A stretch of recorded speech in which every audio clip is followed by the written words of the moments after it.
Well, hello everybody. I hope everybody's doing well.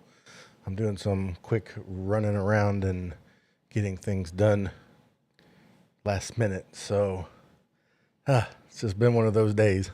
Got off work a little late as per usual and getting some things done.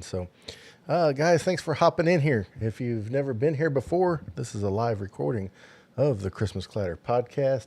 And here in a second, I'll start the podcast and we'll roll. But it's raw and completely undone. Ben, Ken, guys, thanks for hopping in. Arnie and Doug at Pepper Tree Villa, thanks for being here as well. Mary, hello. Thanks for your kind comment. Mikey, always good to see you, my friend. Oh man, it's wonderful. Everybody's hopping in here. All right. Bryson, it's good to have you here, sir. Thanks for hopping in like the Christmas tree. So, I appreciate everyone being here. It is middle of August, and here in Southeast Missouri, the heat has been cranked up.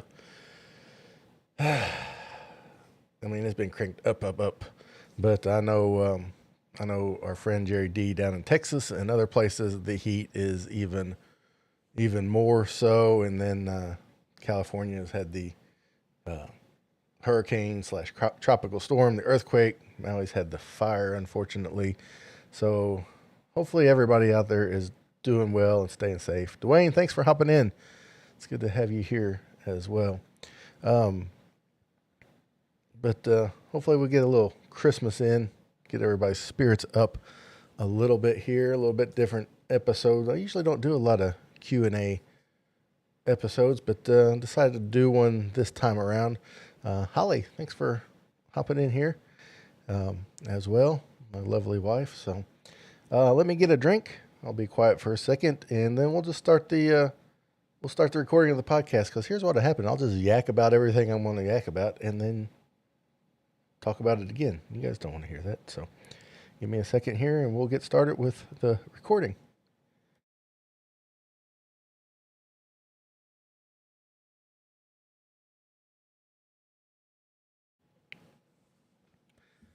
Well, hello everyone, and welcome to Christmas Clatter. I hope everybody's healthy and well with all the crazy weather and events and things that we've had, and I hope everyone out there's doing fine, weathering this last little hoorah of summer.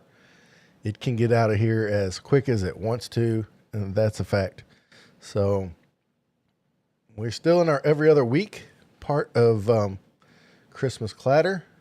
And then October, we'll go weekly, be releasing more of our essential Christmas music playlist later on in this episode.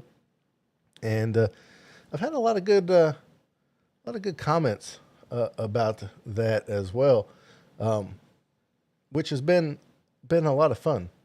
I kind of didn't really expect it from the essential Christmas music playlist. If you're not sure what that is I've put together a playlist. It's available on Spotify, Apple Music, and YouTube Music, and I release 9 to 10 songs of it every week now through Thanksgiving, and it is songs that are essential to Christmas.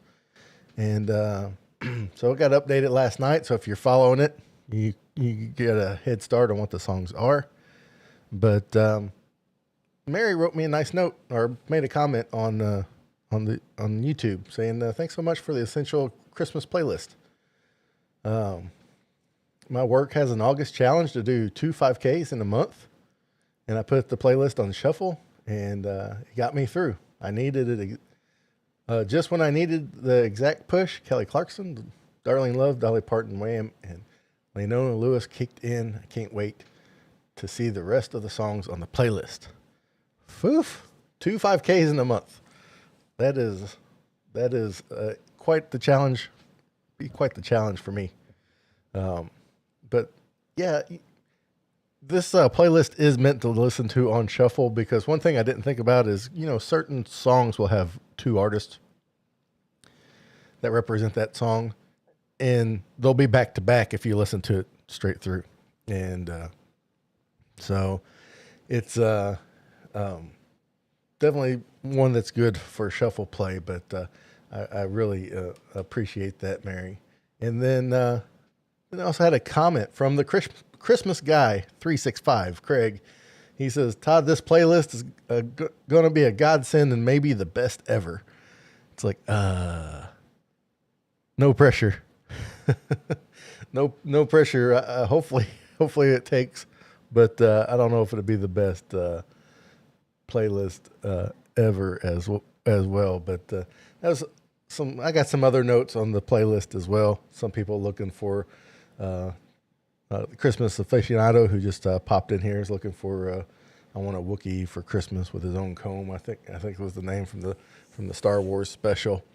But I really appreciate it, guys. And I also got a kind note from David Hatfield. He sent me through the website christmasclatter.com.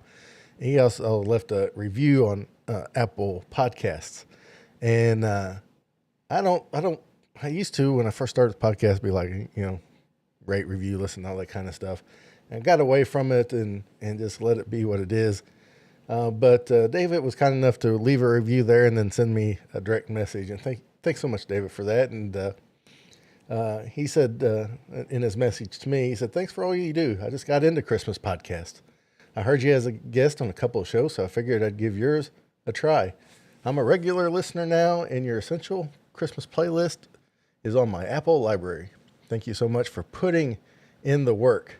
You mentioned Raise a Glass by Luke McMaster. Paused the podcast and went to the list and had a listen. And you're absolutely spot on about that song. I've listened to it multiple times this week, and it will be a part of my holiday season here on out. Thanks again and appreciate it. Keep up the wonderful work. Well, thanks so much, David.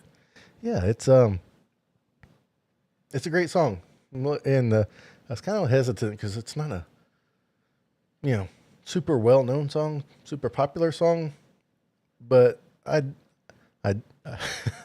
sound like a king or something. I deemed it essential, but maybe that's the name of this, that'd be the name of this podcast. I deemed it essential, but it just gave me all the Christmas feels, and it was a great song by a great artist for sure.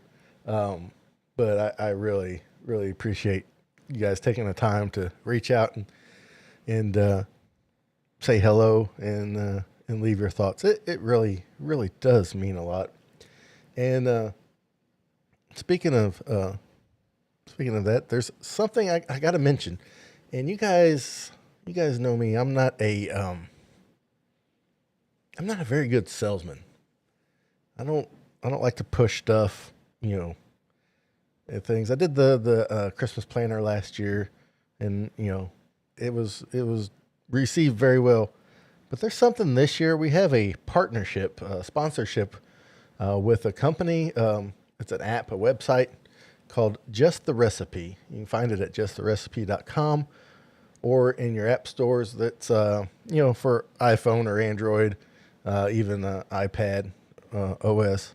JusttheRecipe.com, and this is a service I found quite a while ago.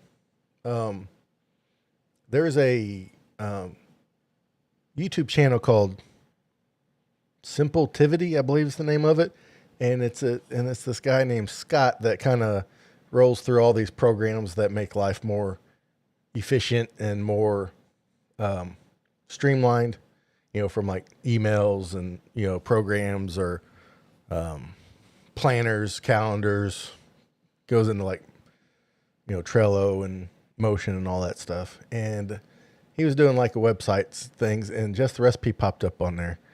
And I was like, oh, that's something I've needed my whole life. and got on there and just absolutely loved it. And it's free to use. There is a premium subscription as well. The free version has its limitations. And after using the free version for a little bit, I got the premium. And And then Holly started using it. And after using the free version for a little bit, Holly, my wife, she bought the premium too and started using it. And what just the recipe does, have you ever gone to a website for the recipe, find a recipe online, go to the website, and that page is just full of ads, pictures, some kind of blog post about the dish and something else, and you're like almost doom scrolling, and you're like, just give me the ingredients and give me the directions. That's all I'm looking for. I even found recipes, and it's like I could never find where the actual recipe was. I could never. I just gave up and went and found another recipe somewhere else, because it's like I couldn't find where the ingredients were. I couldn't find where the directions were or anything.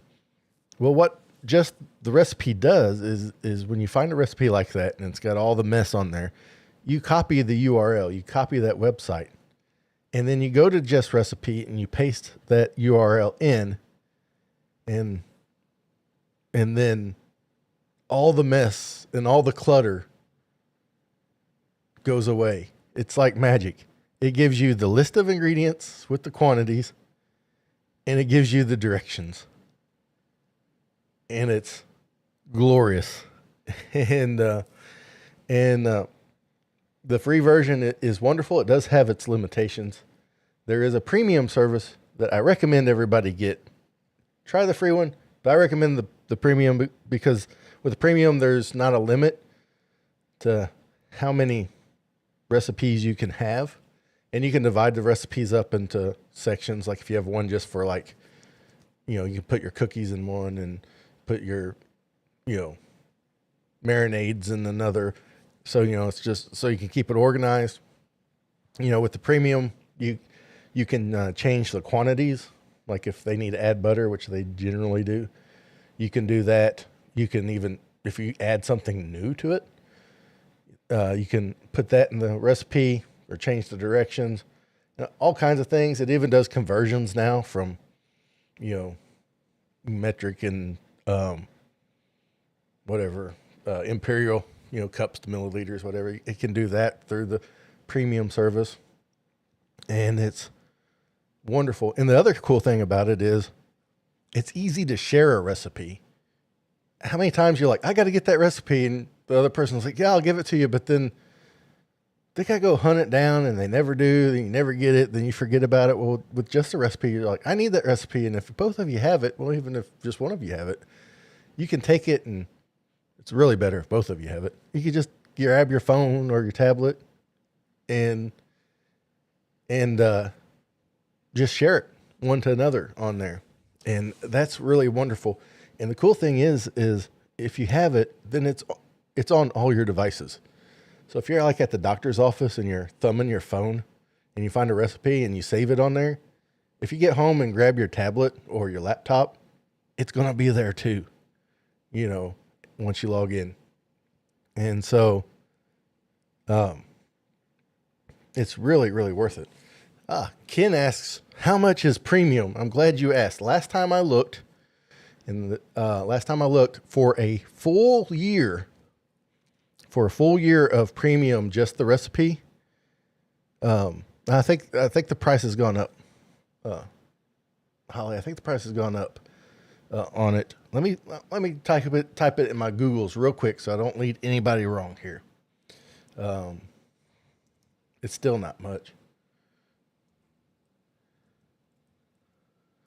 And Bryson, if you're still on here, you can let me know if you know it off the top of your head. I looked, and I thought it was like $19 for the year now. Oh, yeah. Right now, the price is $18.99 for a year. That's for a full year of it. However, if you use the code Christmas Clatter 30, I'm going to put that in the comments real quick for you guys to see it. And it'll also be in the show notes in the description. No, it's not Christmas Clatter 30. It's Christmas Clatter 23. I'm sorry.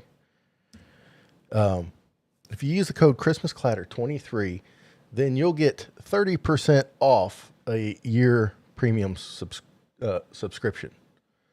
So that'd be 30% off of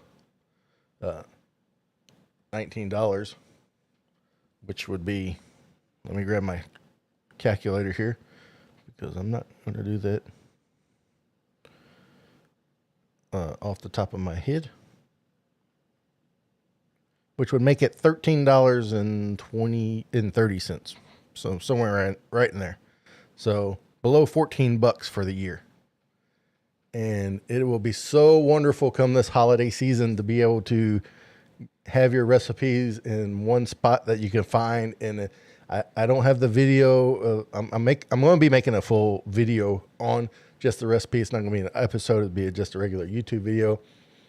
And I'll have an ad that's going to be running from here on till the end of the season. The promo code's good till the end of January. Christmas Clatter 23 for 30% off. And the interface is so clean. You can go dark mode, light mode, and it just makes it so much of a joy to take all the mess from those online recipes. And so I'm so happy I was able to work with Just the Recipe. They're really great people with a really great app and service for people to use at a great price, even at full price, even at $19 for a year. I mean, that's less than $2 a month. And if you're one that cooks a lot, one that likes to try recipes a lot, it will really make life easier. And I believe you'll enjoy it as much as me and Holly do. It is really a really great service. So guys at the team from Just the Recipe, thanks for joining us here on Christmas Clatter and becoming a partner with us. And we really believe that those out there will really enjoy this service. Like I said, it's a small team that have put together a wonderful app and website to use. And if you guys are so inclined, go check it out. I'll know you love it. And at the less than $14 for the year, it'd be well worth it. So, and thanks for that, guys. And let's see, there was another announcement I was going to make. Oh yeah, the Christmas puzzle exchange will be coming up here around the 1st of October. So be sure to stick around for that. And as well, we'll be doing the puzzle exchange again this year. And it's so much fun. I'm kind of ready to do a puzzle. We always do them gangbusters around Christmas and first of the year, and then we kind of peel off. And then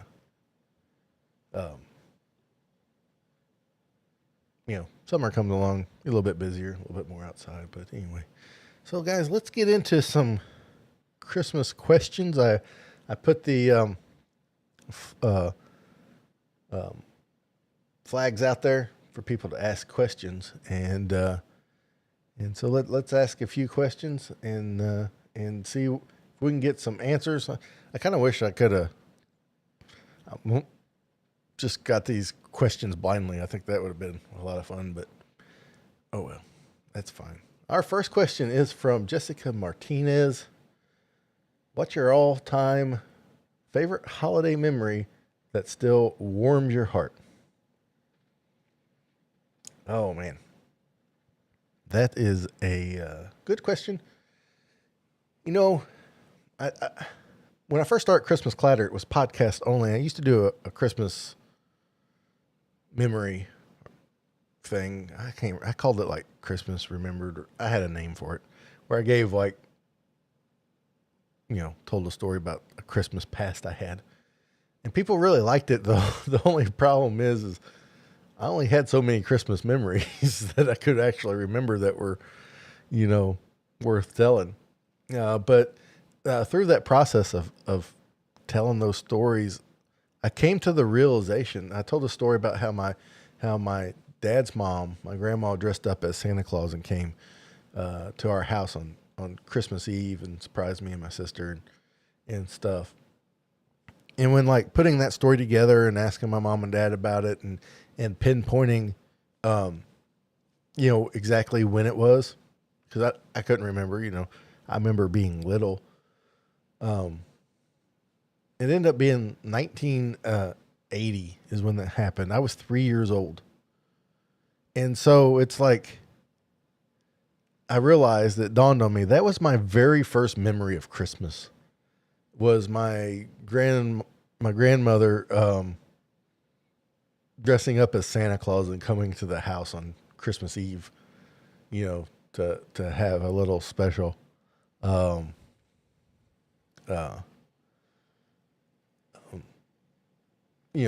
time at Christmas. I remember she, Santa Claus gave me a little toy car. I don't know what she gave my sister. And then was like, I'll be back later with more. And so we were so excited. And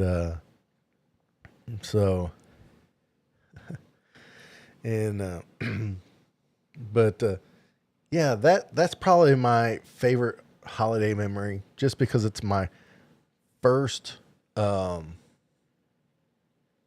memory of Christmas, was something so special. And it's it still gets to me. She's been gone for like 15 years now, and yeah, it's still there. I'm a sentimental guy anyway, and yeah. So Dwayne wants to know, Charlene, his wife. Oh, she wants to know. He's blaming on her. Did you make Holly change her name to a Christmas theme name when you married her, or is it just coincidence? Love you guys. Well, actually, yeah, I did make her change it. I was just like, that this name's not going to work. No. She came pre-Christmas ready. And in fact, Holly's mom's name's Carol, like a Christmas carol, and her dad was born on Christmas Day and had a striking resemblance to Santa Claus. So I think it was just kind of written in the snow, if you will, but yeah, I get that a lot. It's like people like, you're the Christmas podcast guy and your wife's name Holly? I'm like, yes, that's how it works. But, so, and yeah, guys, if you have any questions, they are quick to respond. Just the recipe is quick to respond, and Bryson will be happily to help you guys out and help you navigate if you have any questions or anything about it. And that's the cool thing about working with people that are not so big they forget who you are or anything. So all right, Andrew, he wants to know, what's your top 3 go-to Christmas movies that never fail to bring Christmas joy? And I know that written in the snow comment could have gone sideways, but I digress. We'll move on. But Andrew wanted to know my top 3 go-to Christmas movies that never fail to bring you joy. And one is A Wonderful Life. That's probably my all-time favorite Christmas movie, and it probably is my all-time favorite movie, just period. Christmas, not Christmas. Another movie that just brings me joy is Author Christmas. I love that movie. I love it. It makes me laugh every time. There's a lot of side comedy in that movie and comments that you don't get the first time, and then you hear them and you're like, oh my, and it's really hilarious and gives me all the Christmas feels. That's another one. I mean, stuff like Home Alone and Christmas Vacation and Scrooge and all that they do the same thing too. Christmas Story, they do the same thing too.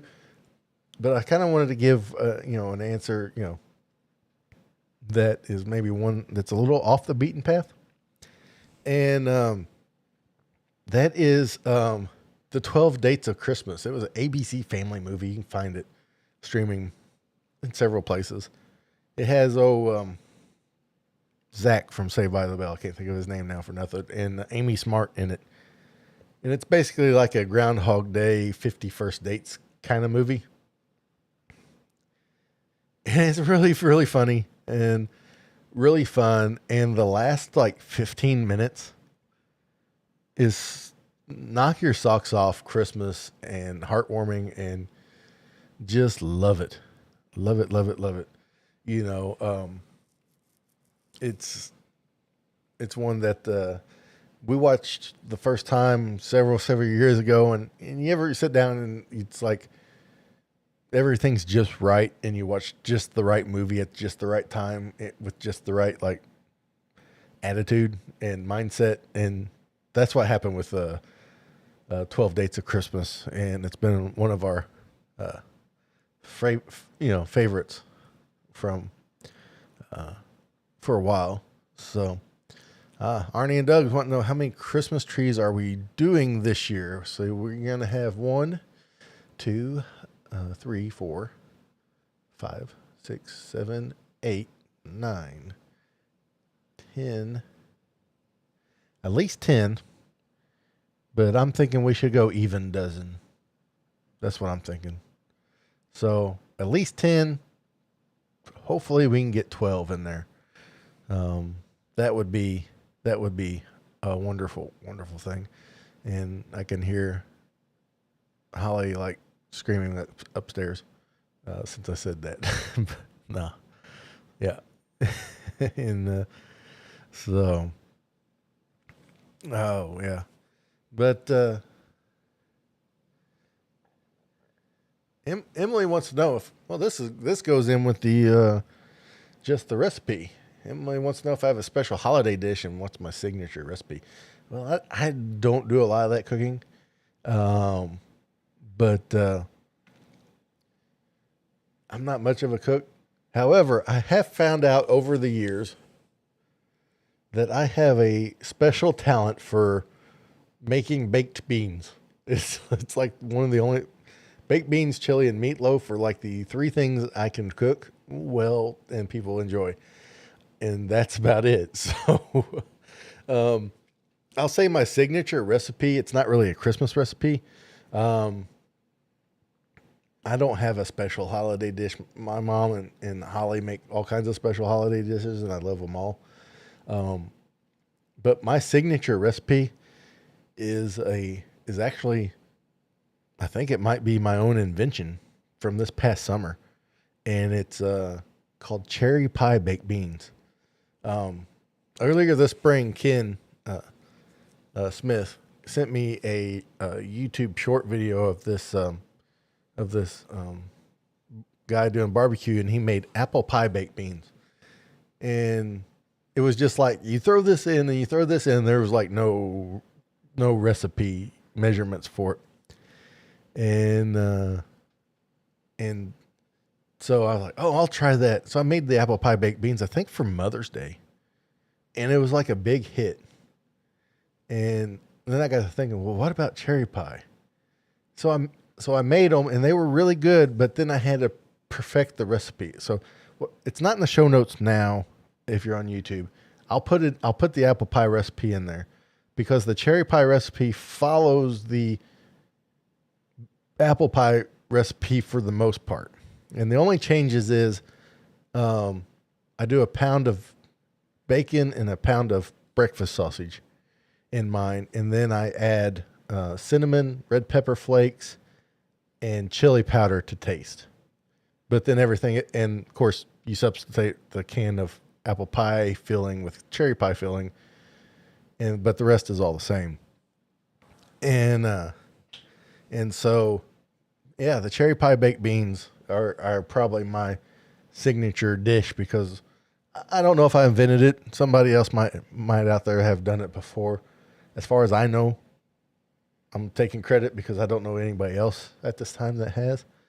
But yeah, I really enjoy them. The apple pie ones, if you guys just want to watch that short, I'll put it in the show notes too. The apple pie ones are really good too. I really like those. Those are a hit. I know Ken's made them a couple times. People really liked them. So, and yeah, it's the both of them. You could actually make a meal out of them because they have sausage in them and stuff. But I like to add half bacon, half sausage because everything's better with bacon. So Ken's wanting to know, when is Cookie Day? And when does the fabulous Yule Log Cabin open? Yule Log Cabin's opening up here real soon. I think they open the weekend, not Labor Day weekend, but the weekend before, I believe, is when they open. We'll be going on Labor Day. That's our tradition. And Cookie Day is December the 8th, Friday, December the 8th this year. If you don't know what Cookie Day is, this will be 26 years. My mom, she puts up 25 trees or so, maybe more than that now, in her house, and it's all decorated up. And she has a big open house, and she'll make 23 to, last time I said 23 or 25. I think last year she made like 30 different kinds. They open this weekend. Yule Log Cabin opens this weekend. Oh, wow. Thanks for correcting me there, Holly. I think she makes about 30 different kinds of cookies. And so there'll be about 5,000 individual cookies there. And it's just an open house for people to come in, grab a cookie, grab a coffee, hot cider, whatever, milk, whatever they like. Walk around, enjoy the decorations, and more importantly, just slow down and enjoy company. As the holidays get closer, life gets busier, and then people miss out because they're too busy doing other things. It's just a chance to slow down and enjoy some cookies and things. But that'd be on December the 8th. If you're ever in my neck of the woods, let me know. Everybody's more than welcome to come. It's not an invite or anything. You don't have to bring anything. The only requirement to be at Cookie Day is to sign the guest book so we can keep track of how many people came through. So, December 8th, first day of Hanukkah. Well, do they have a Hanukkah cookie? I need to check into that, see if there's anything we could do to celebrate that. That'd be cool. I mean, I don't know, I'll have to find that out. I don't want to say anything and offend anybody, but might need to have something to honor Hanukkah a little bit for Cookie Day. But yeah, and the Yule Log Cabin's a local Christmas store, a couple little log cabins out in the middle of nowhere. And the lady that has our Hallmark store here, she's opening up a Christmas store too. So that's going to be opening up. So that's we'll be checking that out as well. Dwayne, you are more than welcome to come anytime. I know that it'd be a heck of a trip, but be worth your while. Me and Holly's talked off and on about getting down your direction, sir. Then, Arnie, Doug, come on, Cookie Day. You guys can crash here at the house if you wanted to, and everybody's welcome. So, yeah, but let's see. We got a few more questions here.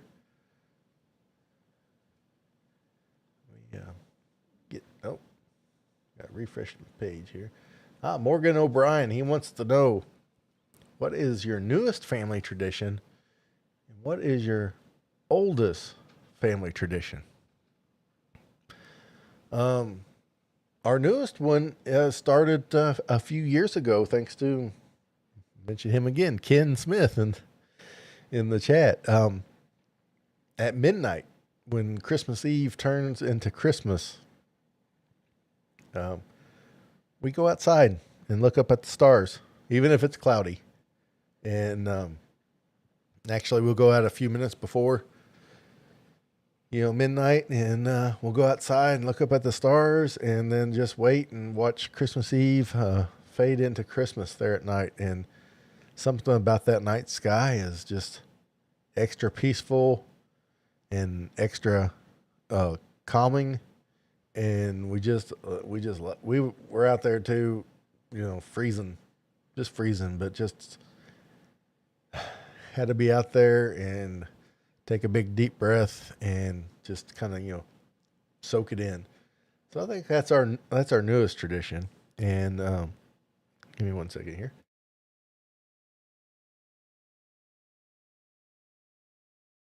Got a tickle in my throat. But our oldest one actually started before I was born. Hang on a second.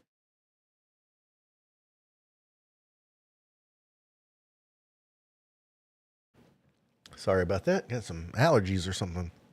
But yeah, our oldest family tradition actually started before I was born. My sister was born in 1974, and that year for her first Christmas, my mom and dad bought this pop-up book from Hallmark. It's got it's a Hallmark branded pop-up book of the first Christmas.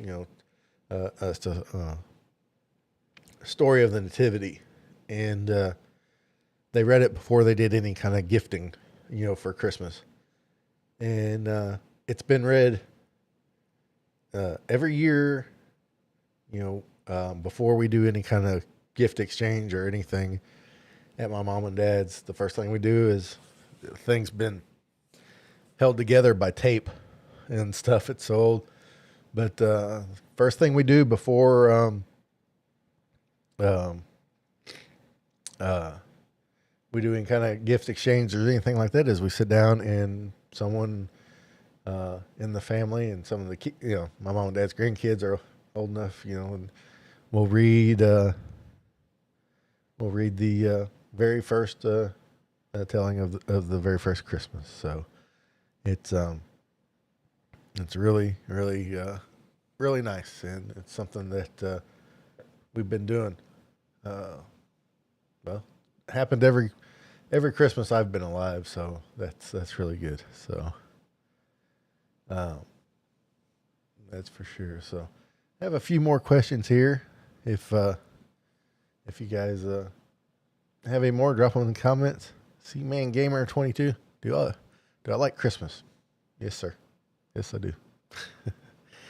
But hey, there he is. Hey, Randy, thanks for hopping in here, man.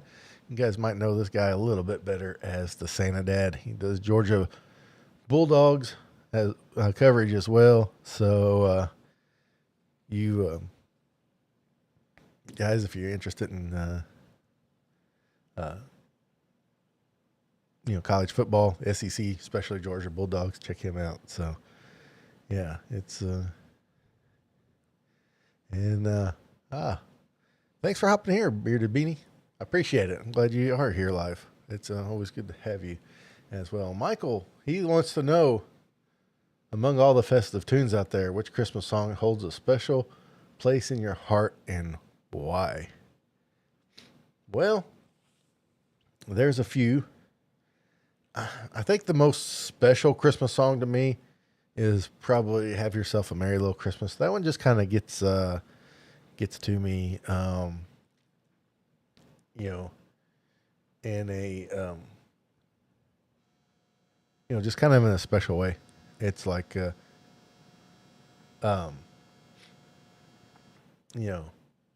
just something about that, the kind of the melancholy of that song just always gets me. And it's like, you can even hear it in an instrumental, kind of thing. And, it just always gets to me. That's probably the one that I hold most special, even though I probably wouldn't say it's my favorite Christmas song. Because right now, for the past year or so, I've been living This Christmas by Donny Hathaway. And but probably the one that holds the most special place would be "Have Yourself a Merry Little Christmas." Christmas aficionado wants to know, in Home Alone, is Kevin's mom a horrible mother or just stressed out? I don't want to go, I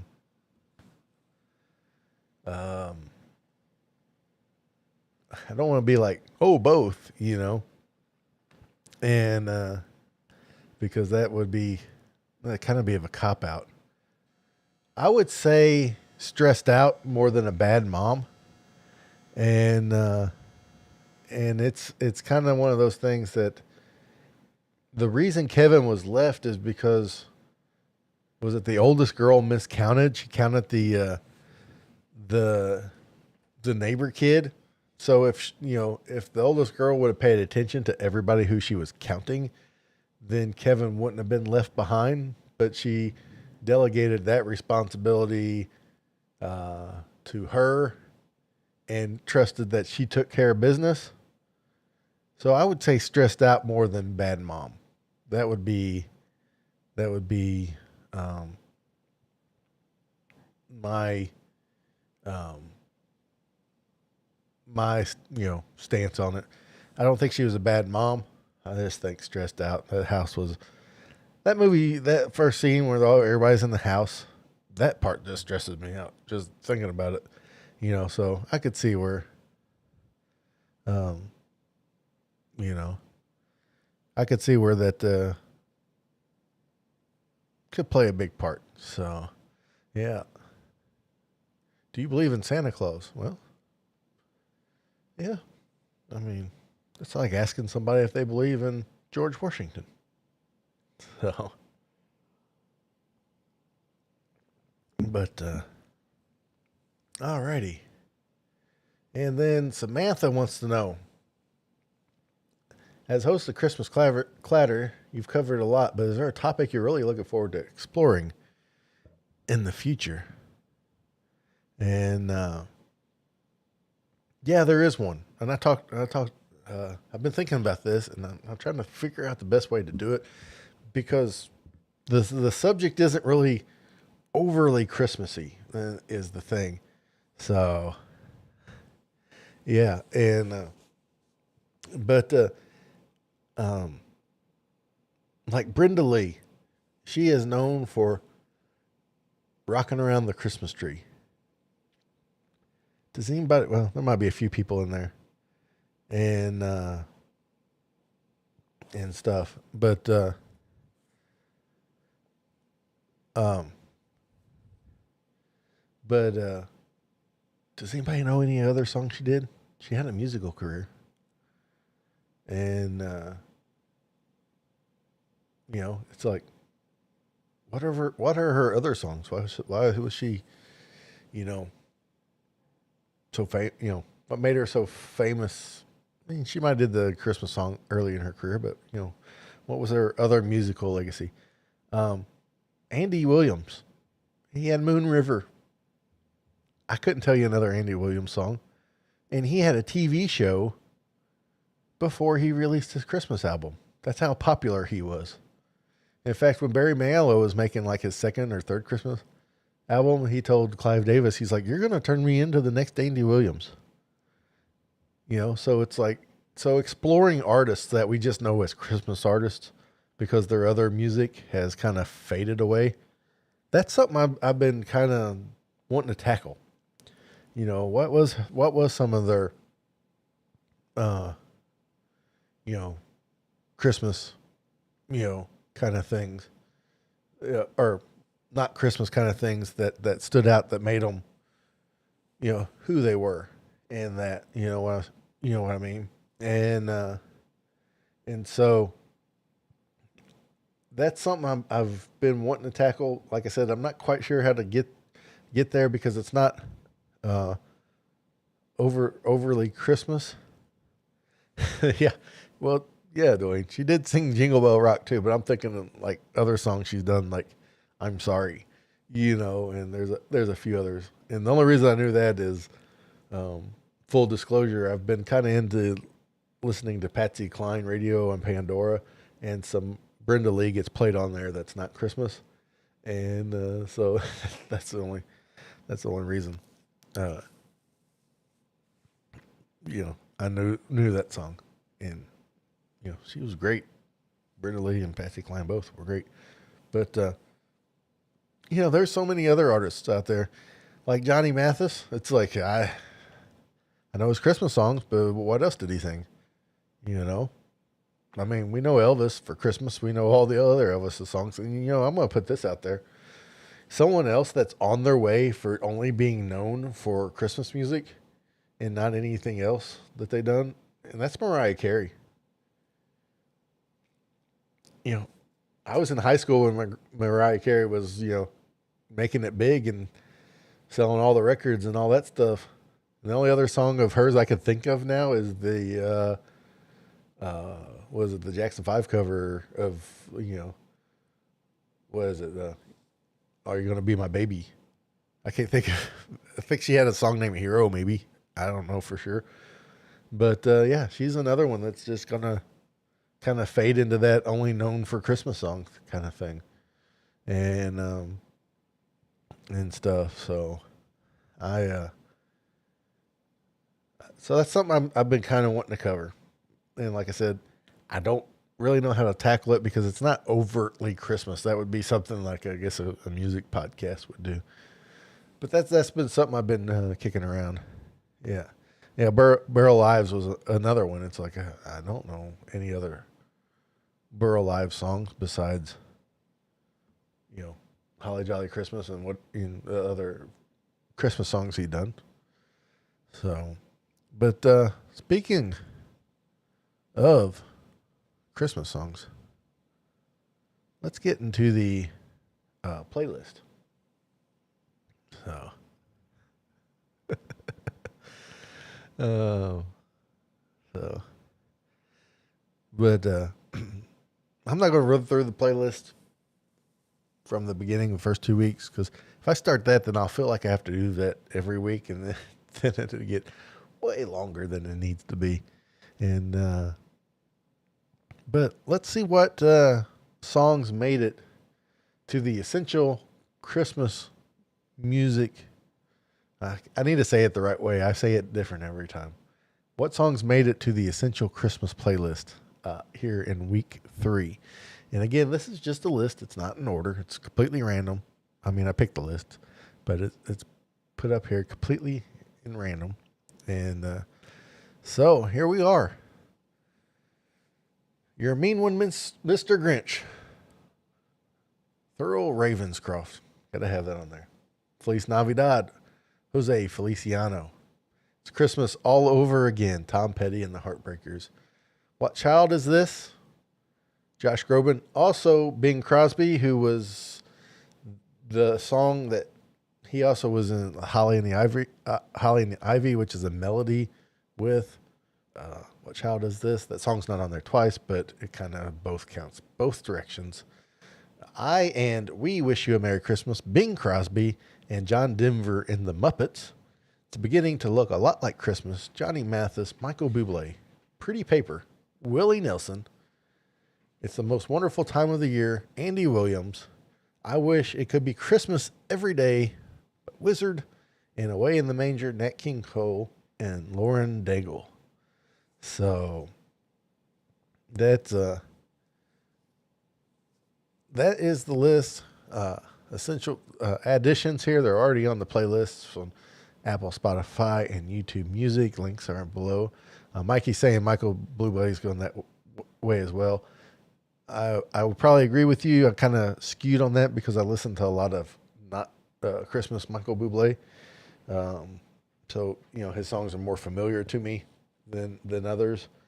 That's probably why he didn't come up, because I call Michael Bublé the methadone for Christmas music, when you try to get out of the season. So, but yeah, this is the list. I think there's 10 on here this time. All these are just banger classics. These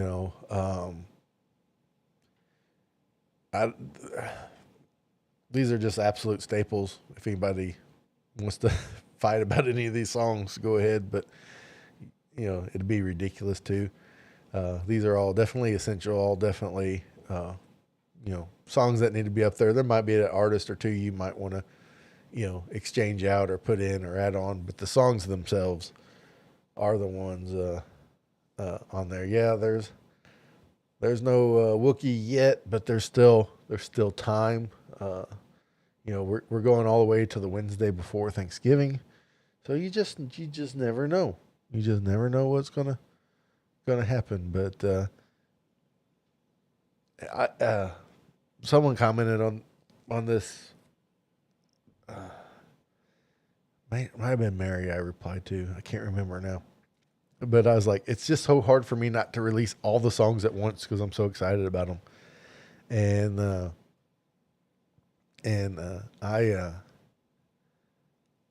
it it's kind of like when you buy a really cool gift for somebody, and you just want to give it to them like 3 weeks before Christmas or their birthday or whatever. I kind of get that feeling. It's um, it's that feeling. It's like I just want to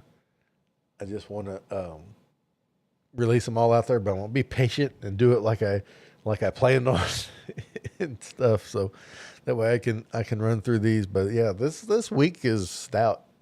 Week is a stout list here.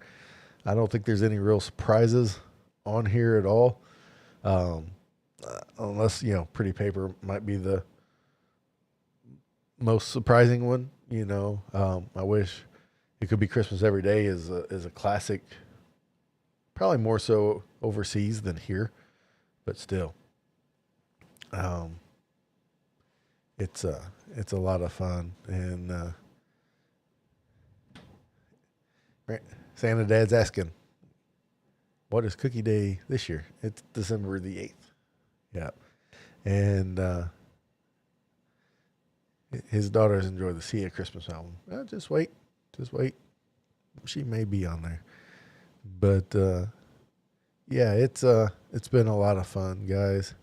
And for those listening on the podcast, thanks so much for taking time to listen.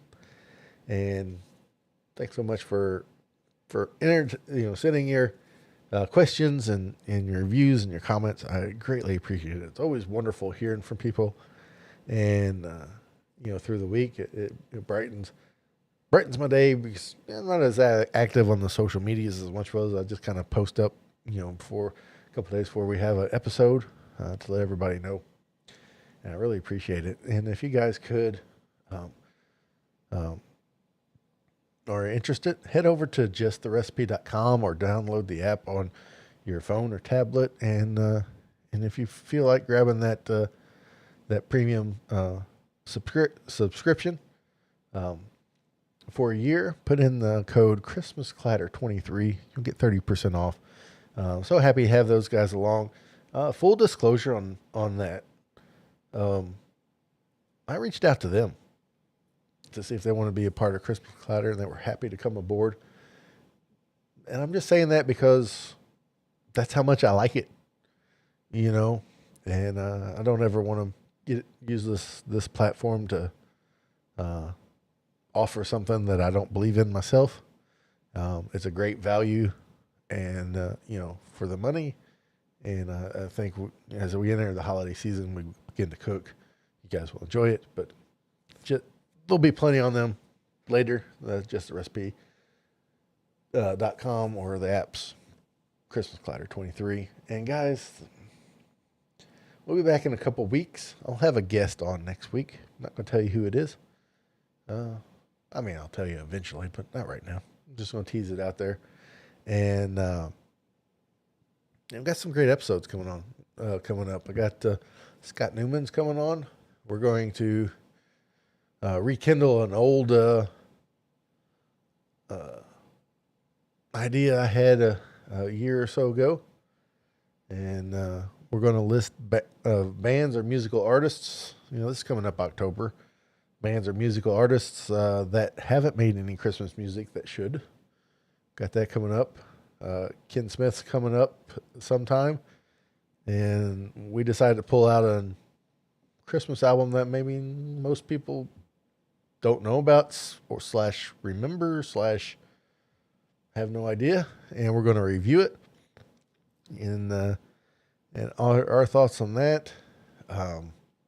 Jerry D's from Totally Right Christmas is going to be a guest this year.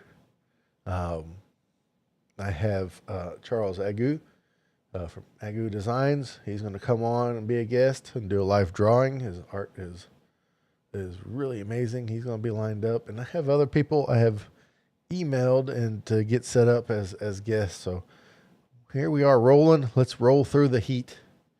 Roll through August. We got Ben said earlier, pumpkin spice is hitting Starbucks tomorrow. Be today if you're listening to this on the podcast. And let's get through this. Are we the dog days of summer? I don't know. I'm going to say yes. Let's just roll through it. Kids have started school for the most part, and let's just roll through this, get through Labor Day, and get that little crisp in the air for fall, and enjoy this journey to Christmas. Guys, thank you so much for joining me here on Christmas Clatter. And until next time, remember, keep Christmas hope alive every day. All right, guys. Thanks for joining me in the chat, keeping that going. I really appreciate it. Really, really appreciate it. I want to make sure I didn't miss anybody. John at Coffee Talking Tech, I saw it, man. Thanks for hopping in here. I really appreciate it.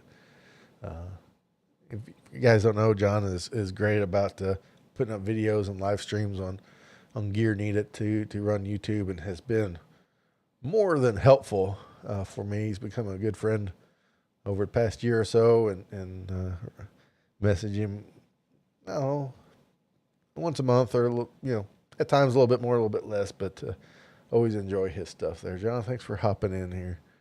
And but yeah, it's the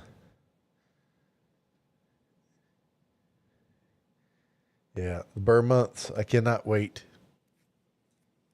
I can't wait either, Jessica. I just can't wait for that.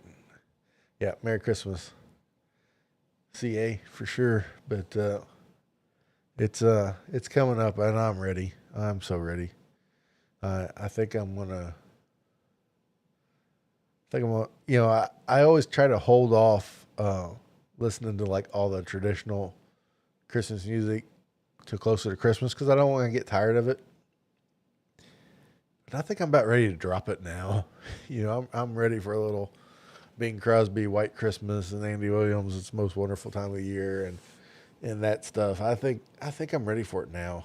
I don't know if I can wait till November or something. I think I need to. I think I need to, get it fired up now. But yeah, I don't know if I told you guys here or not, but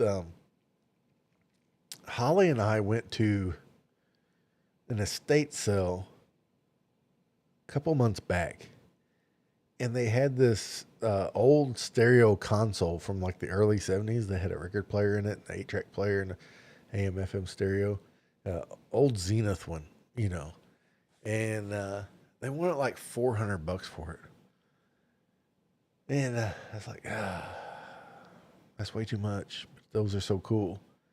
And like a week later, my mom's church was having a yard sale, and I just called her and talked to her. And I'm like, what you doing? She's like, well, down at the church working at this yard sale. She's like, the holders gave us everything that didn't sell at the estate sale. I was like, was there a stereo console in there? And she's like, yes. Do you want to buy it? And I'm like, yeah. And she's like, how much you want to pay for it? And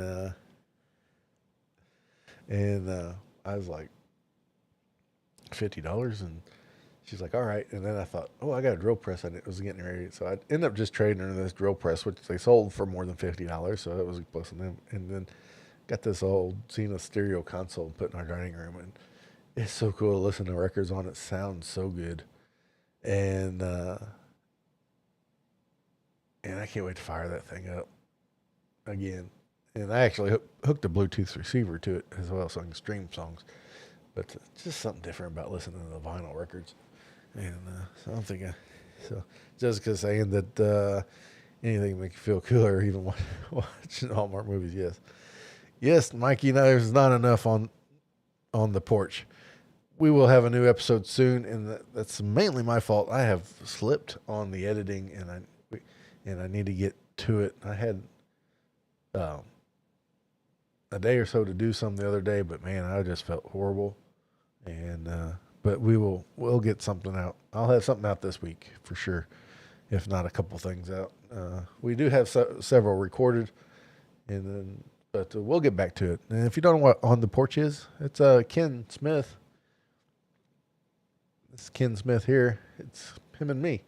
Every week we get together and we talk about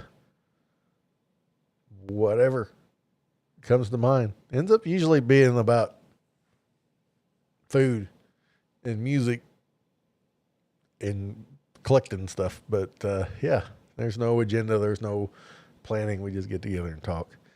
And we should have recorded the other night. Ken. I called Ken the other night. We were both sitting on our computers looking at Christmas vinyl records on eBay at the same time. and we should have recorded that. But yeah, it was fun. But this is a great way to spend the afternoon at work. I've had to sit online for 3 hours or more. Yeah. Well, I don't know if I can keep going that long, Dwayne, to be honest with you. If I stopped, I'm not a fluid speaker anyway. I have a lot of stops and starts, and I think it's because I kind of think slow. I don't know what it is. But tonight I felt like I'd done it more because I've been distracted a lot easier too, because working in the heat. Yeah, the LLV for the mail truck. One time I got a reading of like 124 degrees in there. I took a thermometer to work, and because those things don't have air conditioning, and in the past, I was off on Monday, so past 2 days it's been like right at 100 degrees here. Plus the humidity's been 100%. So heat indexes has been pushing 120 degrees, and I've been working. I was going to say I got off early today, but I actually put in 11 hours, and that felt like about the earliest I've gotten off in a while. And so I've kind of been zapped and stuff. So, and so that's kind of why I had slides and stuff prepared for all the questions and things, but I was just like, I couldn't put it together. I was just like, I'll just read them off to the side and that. But yeah, it's been one of those. Our entire been battling back to school crud the past week and a half. Yeah, I get that, man. I get that. I had some kind of, and our youngest Taylor, she's got some kind of late summertime allergies things going on here. So, yeah. I imagine down in Georgia, you guys get that humidity pretty good too, and probably a little hotter than it is here. But gosh dang, it's been a time. I'm ready for this heat to break, and hopefully we can all have a nice, calm, long fall. That would be really, really wonderful. But guys, thanks so much for hopping in to the live stream with me. I really appreciate it. If you haven't had a chance yet, hit that like button. That really does help a lot. And make sure you're subscribed and all that stuff. I really appreciate it. So, that heat would be too much for Doug and me. Oh yeah, you guys can take it. You guys are tougher than you think. Yeah, but you guys are up there by the bay where it's like 65 degrees and perfect every day. Holly's mom, Holly, if you're still in the chat, it's Pacific Grove, right, where your mom grew up at? And from what I hear, I haven't been. I need to get out there just to visit, because from the way Holly talks about it, it's like the weather's like beautiful there every day of the year. I'm sure it's not, but it sounds like it. And hear my mother-in-law talk about Pacific Grove. It's just one of those places I just gotta have to go visit. So yeah. But Dan, thanks. I appreciate it, my friend. Thank you. Yeah. And yeah, you're waiting for the springtime allergies. Is it still cold there, Dwayne? You guys still catch, or is it starting to, the warmth starting to come back? So yeah. Ah, Pacific Grove is beautiful. That's what I hear. Pictures look nice, and I'd love to get out there and check it out and see. But so ah yeah, Holly did verify it is Pacific Grove / Monterey is where her mom grew up at. And like Holly's grandfather built a house there like in like 1933 or something. And it's so cool. A lot of history, her family history there in that area, and really need to get out there and visit it and kind of honor that history and see. I'm sure it's changed quite a bit over the years, but still, to get out there and visit. It's always one of those cool things to kind of go see where you're from, even though I know Holly's been there several times for Thanksgivings and things, but go see where you're from, even if you never been there yourself. It's just something about just seeing it. I don't know. It's hard to explain. It's hard to put in words, but it's just kind of like, this is where things happen. So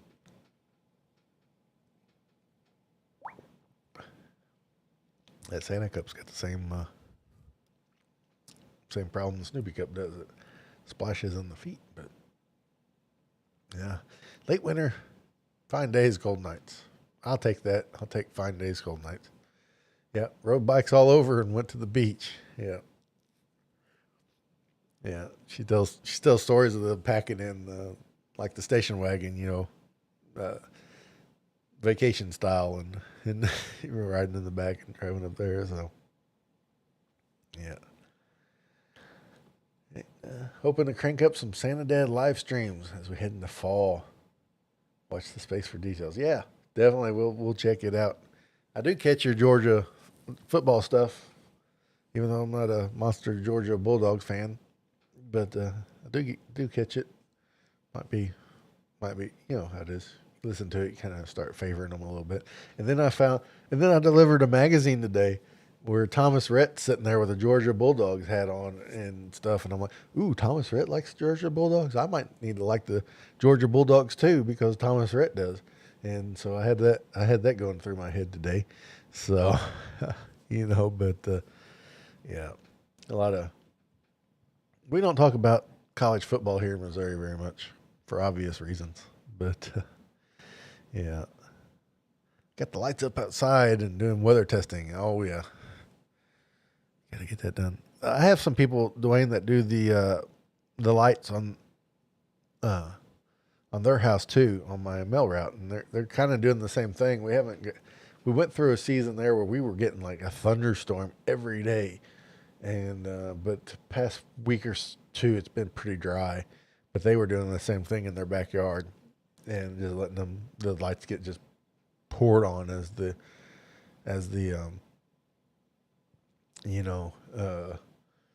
thunderstorms and stuff came through. So, what about the Vols? Yeah, what about them? What about them?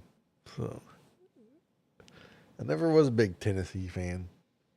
I can't tell you why. I think it's Peyton Manning. I didn't like him in college, but I had no reason why.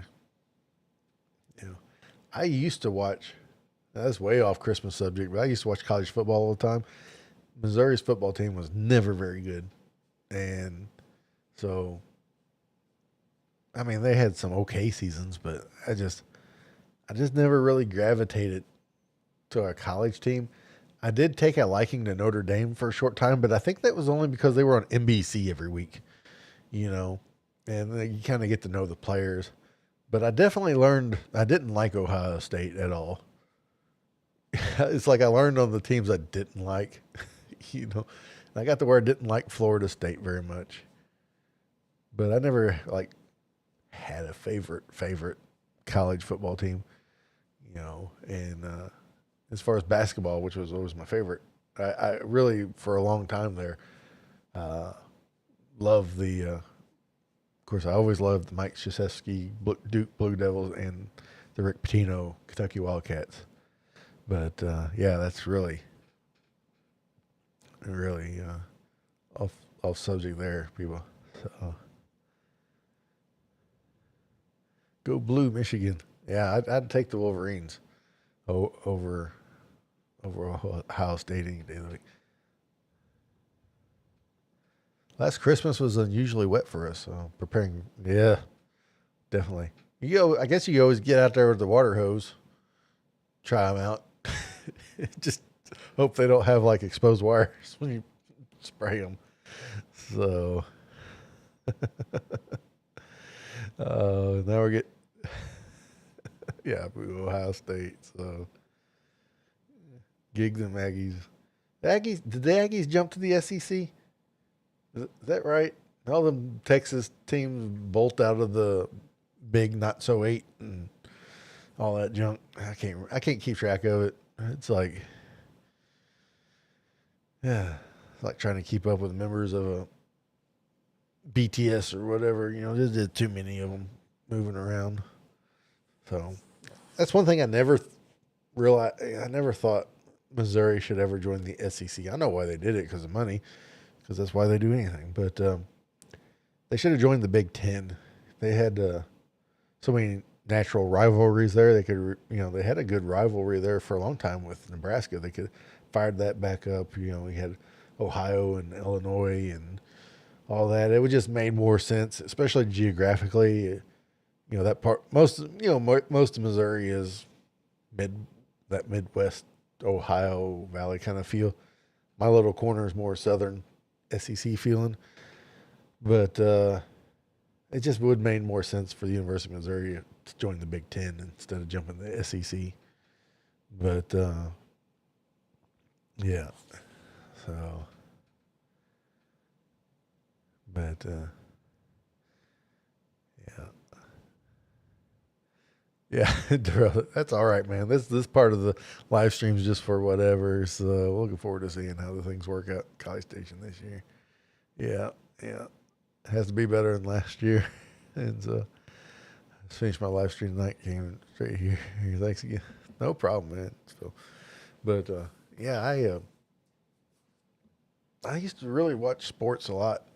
Basketball was always my favorite, but I used to watch everything, and of course, Cardinals baseball is, still a favorite. I haven't watched them this year because I haven't watched them in a while because we don't have live TV anymore. We just stream stuff.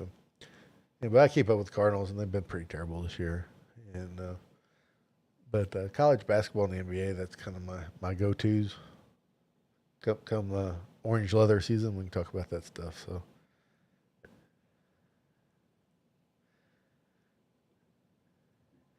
Well, chat.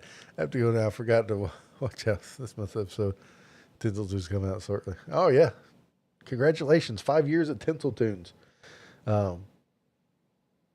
That's awesome, Dwayne. Yeah, you take that, man. Thanks for hopping in and joining us. But, yeah, 5 years at Tinseltoons this month. Can't believe it's been that long. That's quite the run. And Christmas Clatter will be turning 5 this upcoming May, so it's like I can't believe we're still doing this 5 years later, but here we are. But guys, thanks so much again for joining me in the chat and